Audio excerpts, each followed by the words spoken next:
দেশ আমাদের মা, সেই মায়ের মুমূর্ত প্রতীকী দেশনেত্রী বেগম খালেদা জিয়া।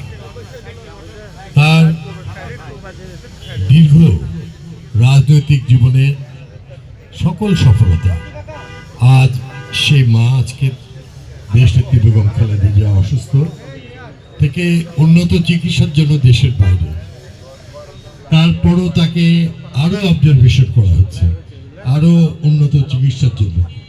সেই তার রোগ মুক্তি কামনা করে আল্লাহ যেন তাকে দীর্ঘায়ু দান করেন, সেই প্রত্যাশা রেখে আজকের এই ২৬ নম্বর ওয়ার্ড পশ্চিমের দোয়া মাহফিল অনুষ্ঠানের সভাপতি আমার স্কুলের ছোট ভাই আসলাম, আমাদের রাজশাহীবাসীর গৌরব,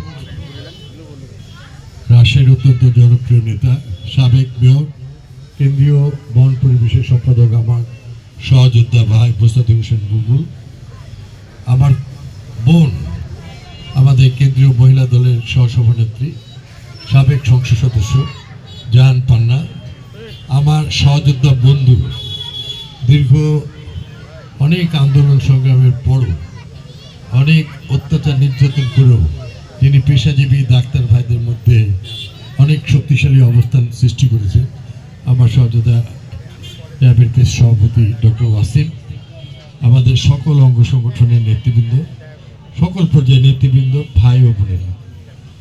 আসলে সারা বাংলাদেশ তখনই হাসে যখন একটি নিরহংকার, যখন একটি মলিন সুন্দর একটি হাসি, সেই হাসিটি হলো সেই আমাদের মা দেশনেত্রী বেগম খালেদা জিয়া। তিনি যখন কষ্টে থাকেন, তিনি যখন অসুস্থ হয়ে যান, সমগ্র জাতি তখন একটি ব্যাপক একটি অসুস্থ অবস্থানে যায়। তাই তার রোগ মুক্তি কামনা, রাষ্ট্রের যা কিছু উন্নয়ন সব বিএনপি সরকার এবং দেশনেত্রী বেগম খালেদা জিয়ার অবদান, এবং তিনি আমাদের সবাইকে দেশকে সৎ, যোগ্য, নিষ্ঠার সঙ্গে নেতৃত্ব দেওয়ার রাজনীতি শিখিয়েছেন। শহীদ প্রেসিডেন্ট জিয়াউর রহমান সেই শিক্ষাই আমাদের দিয়েছেন। আজ আমাদের নেতা তারেক রহমান সাহেব সেই কথাই বারবার এবং সেই শিক্ষার কথাই বলছেন। আমি সবাই অত্যন্ত সুন্দর ভালো বক্তব্য রেখেছে।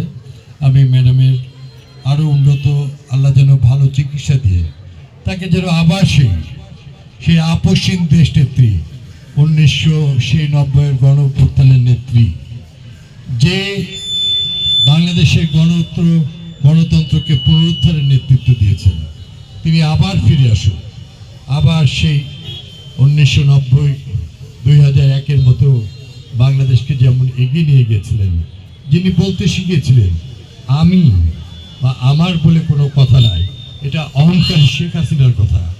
তিনি হচ্ছেন আমাদের সবার বাংলাদেশ। আমরা সবাই মিলে সেই দেশকে সুন্দর করে গড়ে তুলব। এদেশের স্বাধীনতার ঘোষক শহীদ জিয়া যেমন অস্ত্র তুলে পাকিস্তানি হানাদার বাহিনীকে পরাজিত করে যেমন দেশ স্বাধীন করেছি আমরা সবাই, ঠিক সেই দেশকেই রক্ষা করার আজকে পবিত্র দায়িত্ব। তাই আমাদের নতুন প্রজন্ম নেতৃত্ব দিচ্ছেন তারেক রহমান সাহেব। আমরা সবাই শপথ করেছি 31 দফার মধ্যে দিয়ে বাংলাদেশকে আগামী দিনে এগিয়ে যাবো। আমি আবারও এই ওয়ার্ডে সবাই মিলে এই সুন্দর দোয়া মাহফিল আয়োজন করেন, তাদেরকে আন্তরিক ধন্যবাদ জানিয়ে ম্যাডামের সুস্থতা কামনা করে আবার তিনি দেশে ফিরে আসুন। আমাদের নেতা জনাব তারেক রহমান, আমি আশা করছি খুব দ্রুতই হয়তো ম্যাডামকে সুস্থ করে নিয়ে তিনি ফিরে এসে বাংলাদেশের আবার হাল ধরবেন। সবাইকে ধন্যবাদ। খোদা হাফেজ। বাংলাদেশ জিন্দাবাদ। শহীদ জিয়া অমর হোক। খালেদা জিয়া জিন্দাবাদ। তারেক রহমান জিন্দাবাদ।